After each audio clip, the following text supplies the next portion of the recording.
السلام علیکم ورحمۃ اللہ وبرکاتہ۔ محترم بزرگوں، بھائیوں، عزیزوں اور محترم بہنوں اور بیٹیوں، رمضان شریف سے پہلے ہم نے سورۃ الرعد سے قرآن مجید کی تفسیر کا سلسلہ شروع کیا تھا۔ پھر موقع کی مناسبت سے اور مضمون بھی بیان ہوتے رہے ہیں۔ آج ہم پھر وہی سلسلہ شروع کرتے ہیں۔ یہ دونوں آیتیں سورۃ الرعد کی ابتدائی آیتیں ہیں۔ مضمون اس سورت کا اللہ تبارک و تعالیٰ کی توحید ہے۔ توحید کی دلیل کے طور پر سب سے زیادہ اہم بات جس پر اللہ سب سے زیادہ زور دیتا ہے وہ انسان کو پیدا کرنا ہے، کہ کوئی اور بتاؤ جو اس پیدا کرنے میں اللہ کے ساتھ شریک ہے۔ اس کے بعد دوسری چیز جس پر اللہ تعالیٰ سب سے زیادہ زور دیتے ہیں اور جس کی وجہ سے، جس کو نہ ماننے اور نہ سمجھنے کی وجہ سے بہت سے لوگ توحید سے کنارہ کش ہو کر شرک کی دلدل میں پھنسے ہوئے ہیں، وہ ہے اللہ کا علم، کہ اللہ تعالیٰ تمہارے ہر حال کو جانتا ہے، اس کے سوا تمہارے حال کو جاننے والا کوئی نہیں۔ جب بندہ اس بات کا یقین کر لیتا ہے تو پھر وہ اپنی جھولی اللہ کے سوا کسی کے سامنے نہیں پھیلاتا ہے۔ اس لیے یہ بات اللہ تعالیٰ قرآن مجید میں دوہرا کر مختلف انداز سے بیان فرماتا ہے۔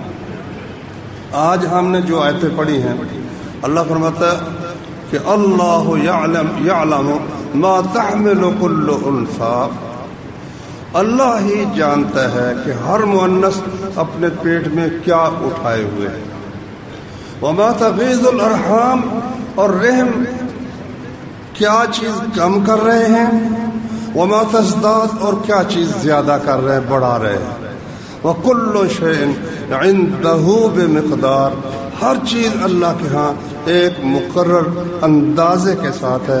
اللہ نے ہر بات کو طے کر رکھا ہے۔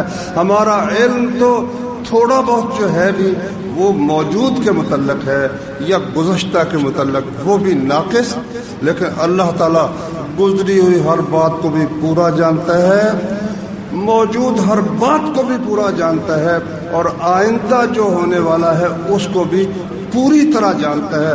اس کے اندازے کے خلاف کبھی ہو سکتا نہیں، نہ ہوا ہے نہ ہوگا۔ تو اللہ تبارک و تعالیٰ نے انسان کو، اب اس میں نا اس آیت میں اللہ کی خلق کا بھی ذکر ہے اور اللہ کے علم کا بھی ذکر ہے، دونوں باتیں۔ اس لیے ہمیں ان دونوں باتوں پر غور کرنا چاہیے کہ اللہ نے ہمیں کیسے پیدا کیا، اور اس ہر مرحلے میں ہر ایک لمحے کی خبر کس کو ہے؟ صرف مالک کو ہے، اور کسی کو کچھ خبر نہیں ہے۔ اللہ تعالیٰ نے فرمایا وَلَقَدْ خَلَقْنَا الْإِنسَانَ مِنْ سُلَالَةٍ مِّن طِينٍ، ہم نے انسان کو مٹی کے ایک خلاصے سے پیدا کیا، مٹی کے ایک خلاصے سے۔ فَجَعَلْنَاهُ ثُمَّ خَلَقْنَا النُّطْفَةَ ثُمَّ جَعَلْنَاهُ نُطْفَةً فِي قَرَارٍ مَّكِينٍ، پھر ہم نے اس کو ایک نطفہ بنا دیا اور ایسی جگہ رکھا جو نہایت ہی مضبوط اور مستحکم ہے۔ ثُمَّ خَلَقْنَا النُّطْفَةَ عَلَقَةً، پھر ہم نے اس قطرے کو ایک خون کی شکل دے دی جو جمع ہوا ہے اور جو کی مانند ماں کے رحم کی دیوار کے ساتھ چپکا ہوا ہے۔ ثم خلقنا العلقۃ مضغۃ، پھر ہم نے اس جمے ہوئے خون کو ایک گوشت کی بوٹی بنا دیا۔ پھر فرمایا ثم خلقنا المضغۃ ثم خلقنا النطفة مضغة علقة مضغة فخلقنا المضغة عظاما، گوشت کی اس بوٹی میں ہم نے ہڈیاں پیدا کر دی۔ مٹی کا ایک خلاصہ، پھر پانی کا ایک قطرہ، پھر خون کا ایک جمع ہوا چھوٹا سا ٹکڑا، پھر گوشت کی ایک بوٹی، پھر اس میں ہڈیاں بنا دی. فَكَسَوْنَا الْعِظَامَ لَحْمًا، پھر ہم نے ان ہڈیوں کو کے اوپر نا گوشت چڑھا دیا. ثُمَّ كَسَوْنَا الْعِظَامَ لَحْمًا، ان ہڈیوں کے اوپر ہم نے گوشت چڑھا دیا. اللہ اکبر. ثم خلقناہ ثم جعلناہ خلقا آخر، پھر ایک اور ہی شکل میں ہم نے اس کو بنا دیا. فتبارک اللہ احسن الخالقین، پھر بنانے والوں میں جو سب سے اچھا ہے نا وہ بے حد برکتوں والا ہے، اس کی برکتوں کی کوئی حد نہیں ہے، بہت برکتوں والا ہے. اس میں دیکھو نا، اگر تھوڑا تھوڑا غور کرو، سب سے پہلے تو مٹی ہے، مٹی کو پانی بنا دینا. غور کرو ذرا، مٹی کو قطرے کی شکل دے دینا. آگے ابتدا انسان کی کیسے ہوئی؟ مٹی سے، مٹی سے ابتدا ہوئی. رسول کریم ابو موسیٰ اشعری رضی اللہ عنہ فرماتے ہیں، سنن ابی داود میں یہ حدیث ہے، فرماتے ہیں کہ رسول اللہ صلی اللہ علیہ وسلم نے فرمایا، ان اللہ خلق آدم من قبضۃ، اللہ نے آدم علیہ السلام کو پوری زمین سے ایک مٹھی مٹی لے کر پیدا فرمایا. پوری زمین سے ایک مٹھی لی، اس مٹھی میں سرخ رنگ کی مٹی بھی تھی، سیاہ رنگ کی مٹی بھی تھی، اور سفید رنگ کی مٹی بھی تھی، اور اس میں نرم زمین بھی تھی، اس میں سخت زمین بھی تھی.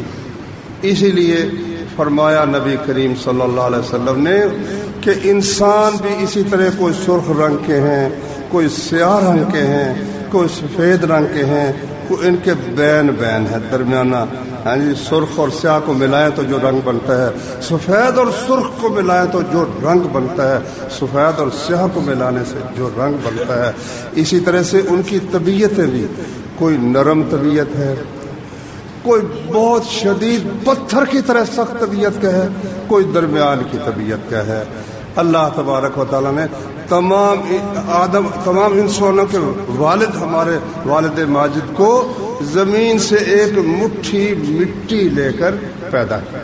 اس وجہ سے انسانوں کی شکل و صورت میں، ان کے مزاجوں میں اختلاف ہے، نبی کریم صلی اللہ علیہ وسلم نے فرمایا. اب دیکھو اللہ کی شان ہے، اس کو پھر آگے اس نسل کو بڑھایا تو قطرے سے بڑھایا.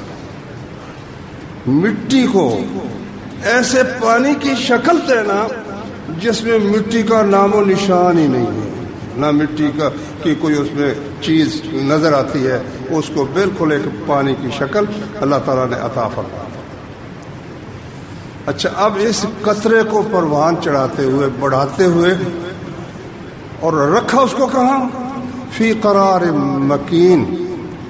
سورہ یہ تو چل رہی نا سورہ رعد، سورہ مرسلات میں اللہ فرماتے ہیں، فرمایا الم نخلقکم من ماء مہین، کیا ہم نے تمہیں، دیکھو اللہ کیسے، کوئی اور بھی تو بتاؤ قرآن مجید کی ان آیات کے علاوہ دنیا کی کوئی کتاب دعویٰ کرے کوئی شخص کہ ہم نے انسان کو پیدا کیا، کوئی بتائے.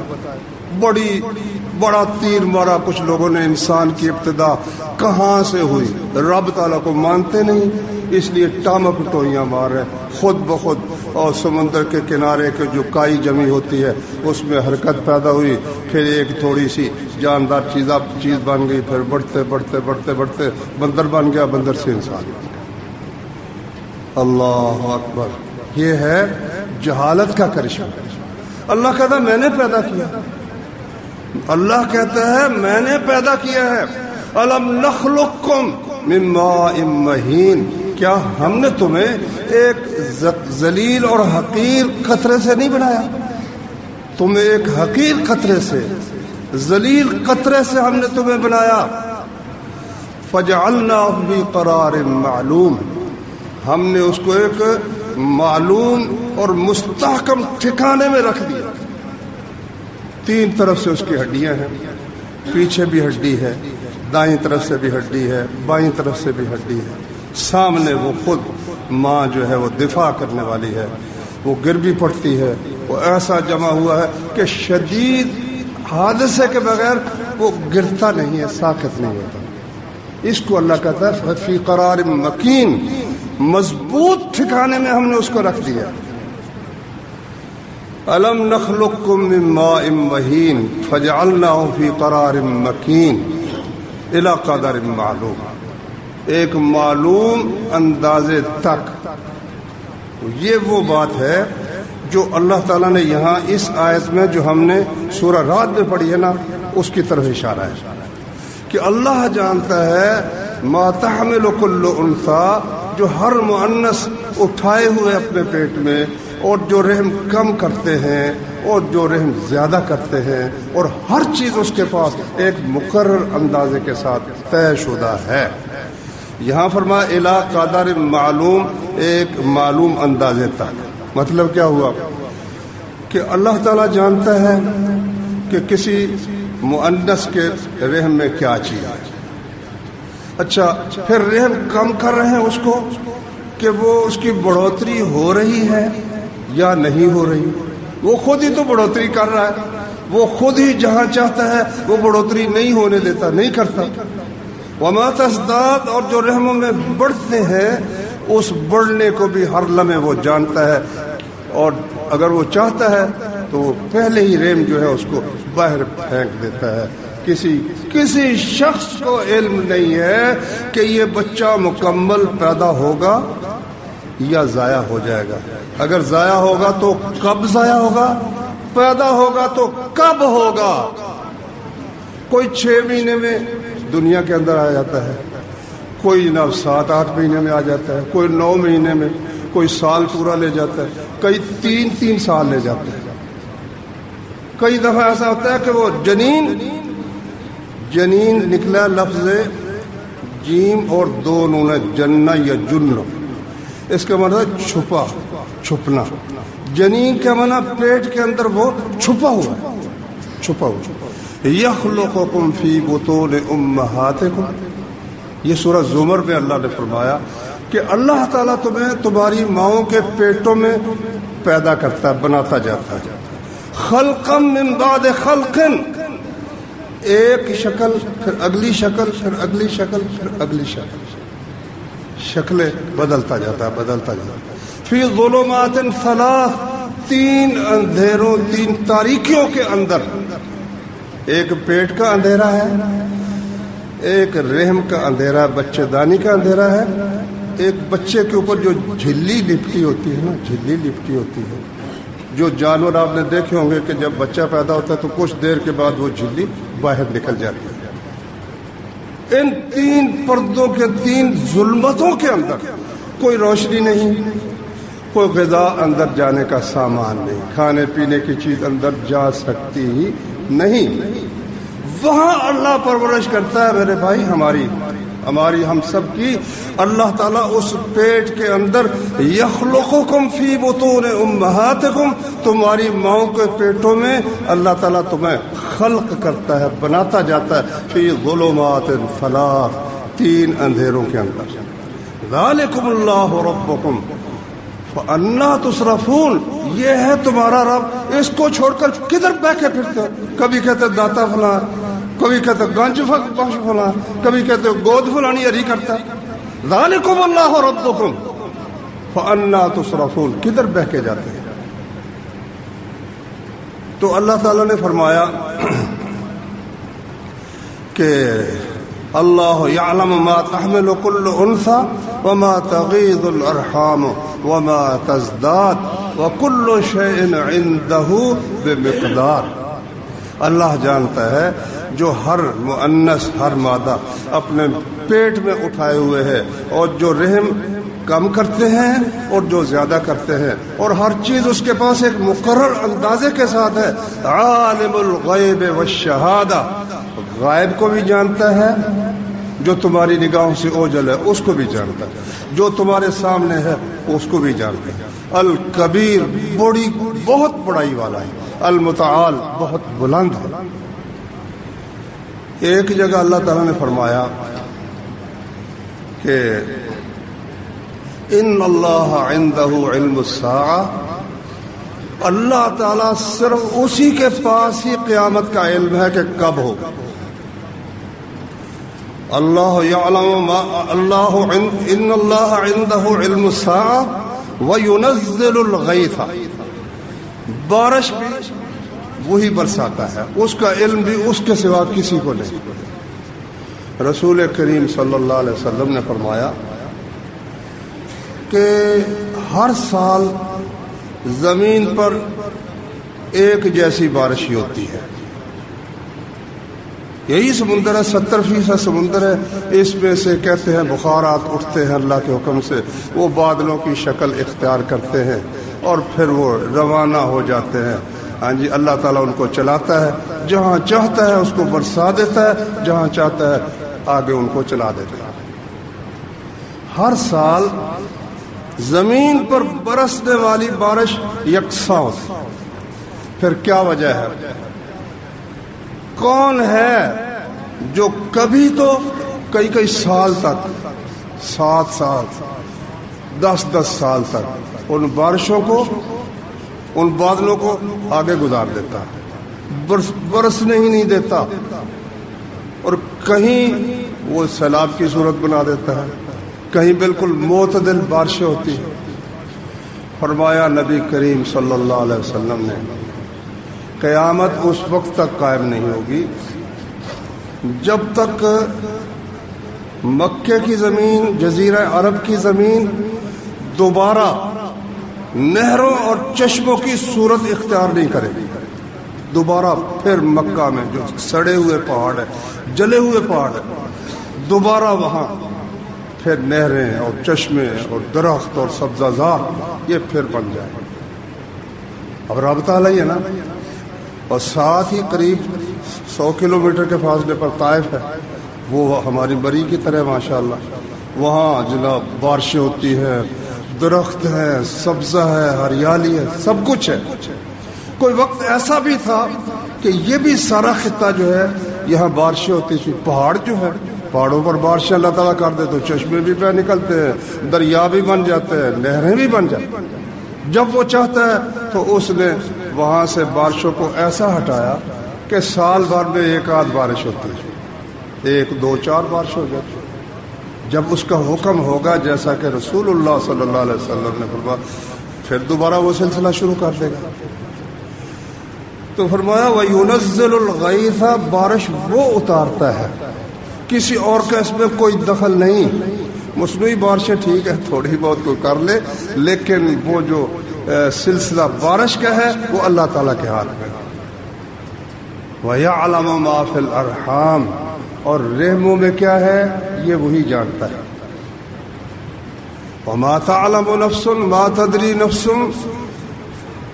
ماذا تکسب غدا، کسی شخص کو مرد ہو یا عورت ہو اس کو یہ خبر نہیں کل میں کیا کروں. وما تدری نفس بأی ارض تموت، کسی شخص کو یہ معلوم نہیں کون سی سرزمین میں وہ فوت ہوگا. شاہ اسماعیل شہید رحمت اللہ علیہ نے تقویت الایمان میں یہ لکھا ہے. وہ کہتے ہیں اس کا یہ مطلب نہیں کہ یہ 5 ہی چیزیں ہیں، یہ وہ 5 چیزیں ہیں جن کے ساتھ ہر انسان کو سابقہ پیش آتا ہے، اور لوگوں نے تجربے کے ساتھ ان میں سے ہر چیز کی کچھ نہ کچھ علامتیں بنا رکھی ہیں. تجربے کے ساتھ لوگوں نے کوئی نہ کچھ علامات بنا رکھی ہیں. مثلا پیٹ میں کیا ہے، لڑکا ہے یا لڑکی ہے، الٹرا ساؤنڈ سے کچھ نہ کچھ بلکہ بہت حد تک اندازہ ہو جاتا ہے. پہلے بھی لوگ اندازہ لگاتے تھے اگر عورت جو ہے وہ اس انداز سے ہو تو لڑکا ہوگا، اس انداز سے ہو تو لوگوں نے اپنے اندازے پہلے بھی کچھ بنائے ہوئے تھے. بارشوں کا ایک لگا بندھا نظام ہے، مونسون کی ہوائیں چلتی ہیں سمندر سے تو پھر بارش برستی ہے، یہ سب کو معلوم ہے. کل کیا کرنا ہے ہم میں سے ہر شخص کا جو ٹائم ٹیبل ہے وہ اس کو معلوم ہے. میں صبح اٹھوں گا انشاءاللہ اور قضائے حاجت سے فارغ ہو کر وضو کروں گا، نماز پڑھوں گا، اذکار کروں گا، پھر ناشتہ کروں گا، پھر کپڑے بدلوں گا، گھر جاؤں گا، کیا دفتر میں جاؤں گا، یا ہر شخص کا ایک لگا بدا مقرر شدہ نظام ہے، مگر در حقیقت کسی شخص کو کچھ خبر نہیں کہ وہ کل کیا کرے، اس کے اختیار میں ہے ہی نہیں۔ اور وہ ہم یہاں رہتے تو یہی مرنا نا، لیکن اللہ کہتا ہے نہیں، یہ ہمیں معلوم ہے کہ تم نے کہاں فوت ہونا ہے۔ اللہ اکبر۔ کئی لوگ کہتے ہیں جی یہ مولوی لوگ باتیں بناتے رہتے، مولوی بیچارہ جو ہے نا وہ لوگوں کا سب سے بڑا نشانہ ہے۔ ان کا غصہ اگر اسلام پر نہیں چلتا، قرآن پر نہیں چلتا، کیونکہ لوگ لعنتیں دیں گے نا، پھٹکار ڈالیں گے تو قرآن کے خلاف بکواس کرتا ہے۔ وہ کہتے ہیں مولوی یہ کہتا ہے، مولوی کہتا ہے یہ وحشیانہ سزائیں ہونی چاہیے، یہ ہاتھ کاٹ دینا چاہیے، مولوی کہتا ہے۔ اللہ کے بندے، مولوی بیچارہ تو قرآن سناتا ہے، اللہ کا دین سناتا ہے۔ یہ جو ہر طرف طوفان مچا ہوا ہے، ایک ہاتھ کاٹ دو جس پر ثابت ہو کہ اس نے چوری کی ہے، ٹیلی ویژن میں دکھا دو، رات بے خبر دروازے کھلے چھوڑ کر سو جاؤ، کوئی آنکھ اٹھا کر بھی تمہاری چیز کی طرف نہیں دیکھے گا۔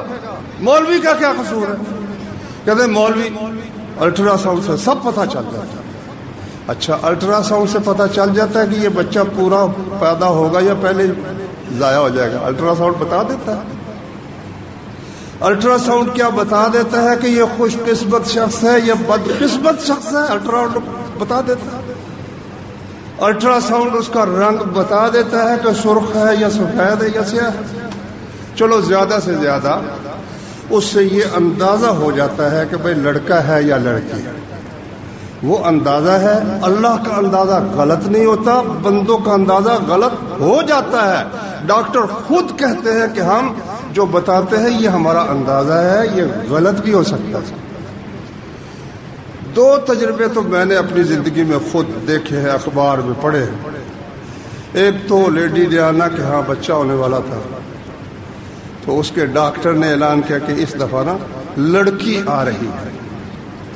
اب بتاؤ اس سے بڑھ کر الٹرا ساؤنڈ بہتر طریقے سے کون کر سکتے ہیں برطانیہ والوں سے، اور شاہی خاندان ہے۔ تو لڑکی کی پیش گوئی کی، لیکن پیدا ہوا تو لڑکا پیدا ہو گیا۔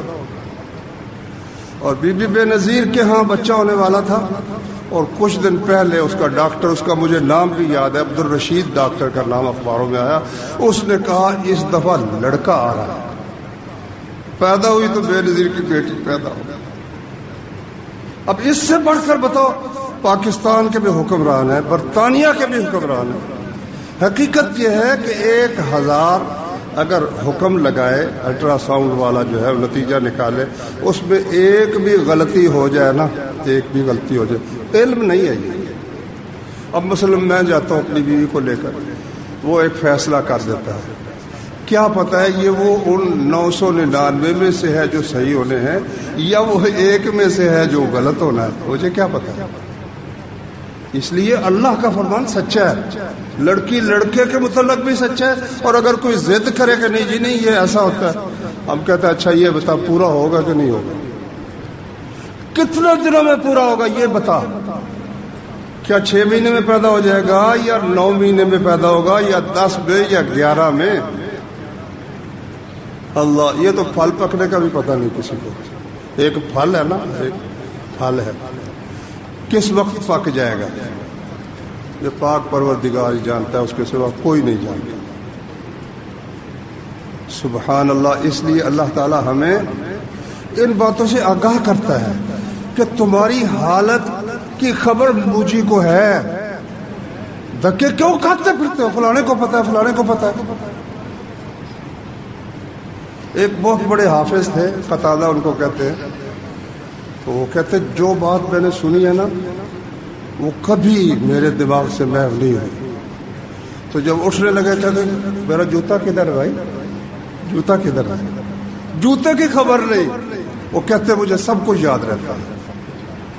نہیں، حافظ جو ہے نا اور حفیظ جو ہے وہ اللہ تعالیٰ کی ذات ہے، اس کے سوا کسی کو کیا خبر ہے، اندازے ہیں، اٹکلے ہیں۔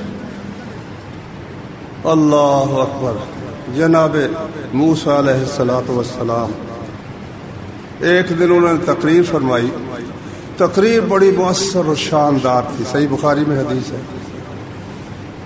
ایک آدمی ان سے کہنے لگا آپ سے بڑھ کر بھی کوئی عالم زمین پر ہے؟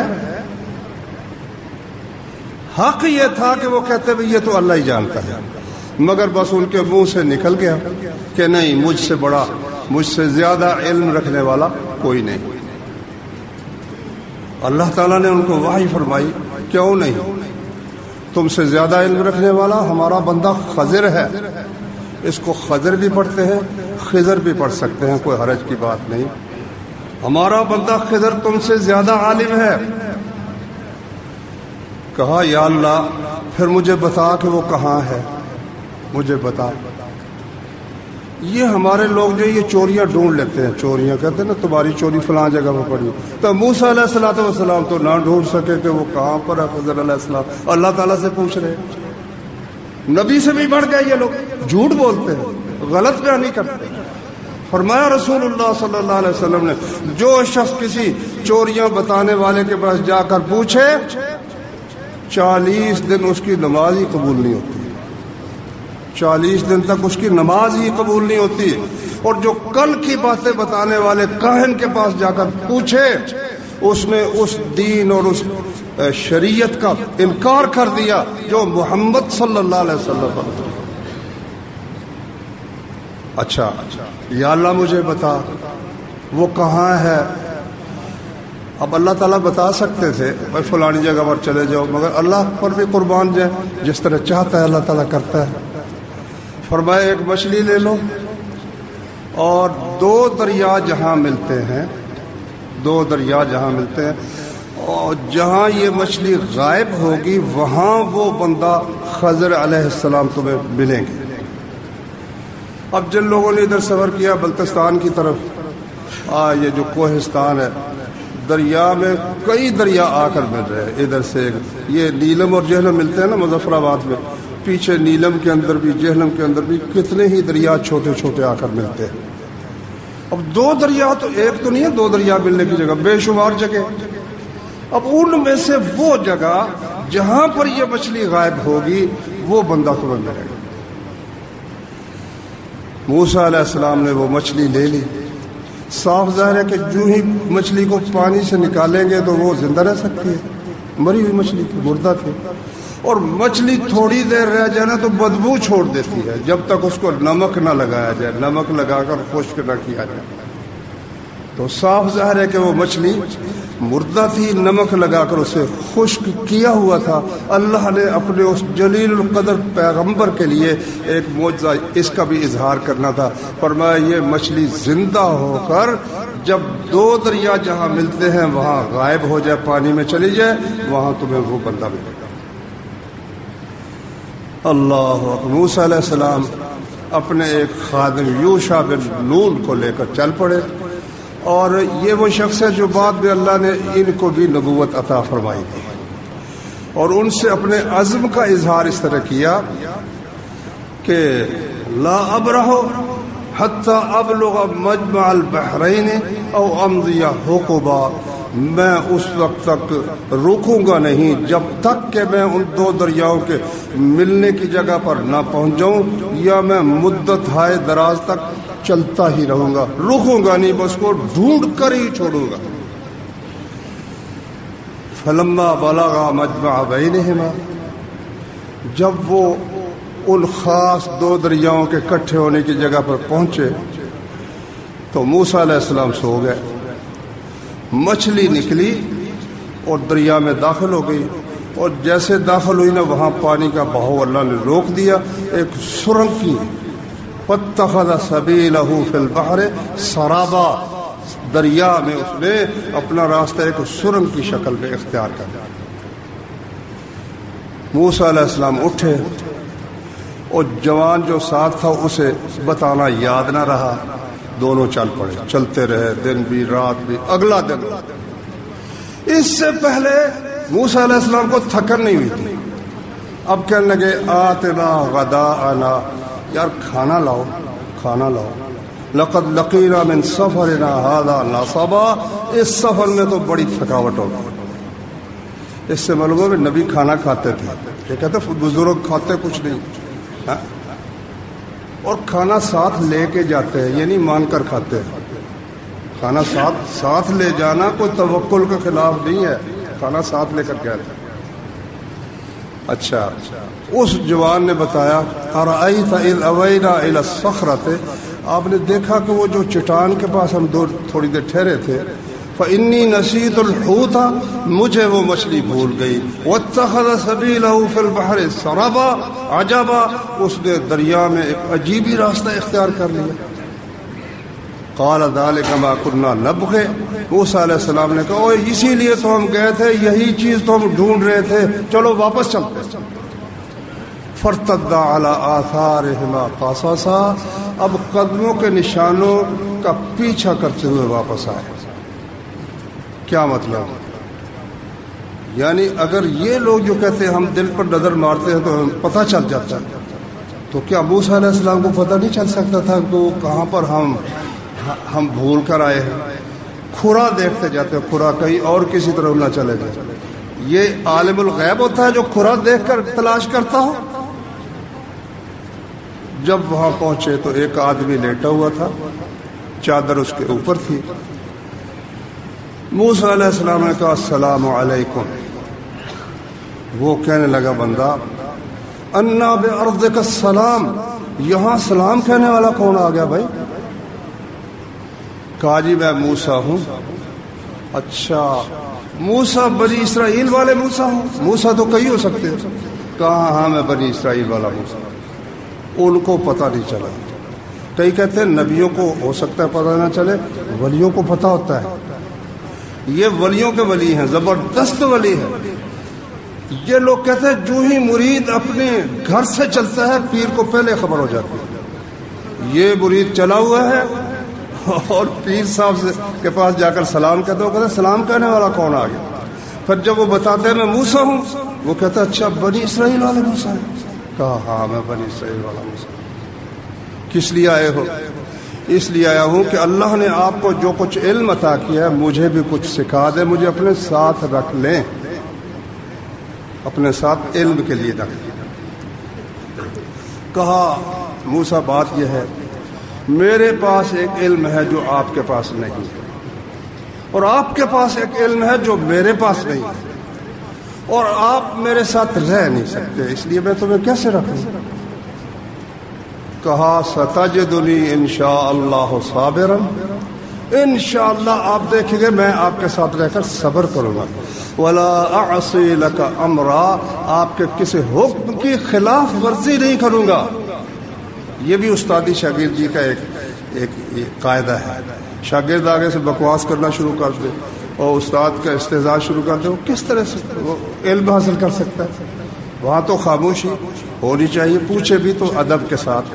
بہرحال مگر یہاں استاد بڑا سخت تھا، اس نے شرط یہ لگائی قال فإن اتبعتنی فلک منہ ذکرا، اگر میرے ساتھ رہنا نا کوئی کام جو میں کروں کسی چیز کے متعلق مجھ سے سوال نہیں کرنا جب تک میں خود نہ بتاؤں. انہوں نے کہا ٹھیک ہے. تو چل پڑے. ایک دریا پار کرنے کے لیے ایک کشتی پر دونوں سوار ہوئے. تو وہ پہچان گئے خضر کو، وہاں کے رہنے والے ہوں گے، وہ اس کو بزرگ سمجھتے تھے. انہوں نے کرایہ بھی نہیں دیا، کرایہ بھی نہیں. جب اترنے کے قریب ہوئے موسیٰ علیہ السلام نے نا کسی تیشے یا کلاڑے کے ساتھ ایک پھٹا اس کشتی کا توڑ دیا. موسیٰ علیہ السلام نے تو بازو چڑھا لیے. تفسیروں میں آتا غصے سخت آنکھیں، بندہ بڑا جوشیلا تھا. کہتا ہے اخرقتها لتغرق اهلها. ہاں جو بات میں درمیان میں بیان کرنا چاہتا تھا وہ تو درمیان میں رہ گئی. کشتی میں جا رہے تھے کہ ایک چڑیا آئی اور وہ کشتی کے کنارے پر بیٹھ گئی اور اس نے دریا میں سے ایک چونچ میں پانی لی. خضر علیہ السلام نے کہا کہ موسیٰ میرا علم اور تیرا علم اللہ کے مقابلے میں اتنا بھی نہیں جتنا اس چڑیا نے دریا میں سے پانی لیا ہے، اتنا بھی نہیں. آگے لمبا قصہ ہے، وقت ہو گیا. مقصد میرا یہ ہے کہ میرے حال کو، آپ کے حال کو پیدا کرنے والا ہی جانتا ہے، کوئی نہیں جانتا، اللہ کی قسم کوئی نہیں جانتا، وہ اپنا حال نہیں جانتے، میرا اور آپ کا کیا حال جانیں گے؟ خود اپنی ان کو مخلوق کو خبر نہیں ہے، پھر مخلوق سے مانگنا تو ایسے ہی ہے جیسے ایک ڈوبنے والا دوسرے ڈوبنے والے سے مدد مانگتا ہے، وہ کیا اس کی مدد کرے؟ اللہ تعالیٰ سمجھنے کی، عمل کرنے کی توفیق عطا فرمائے۔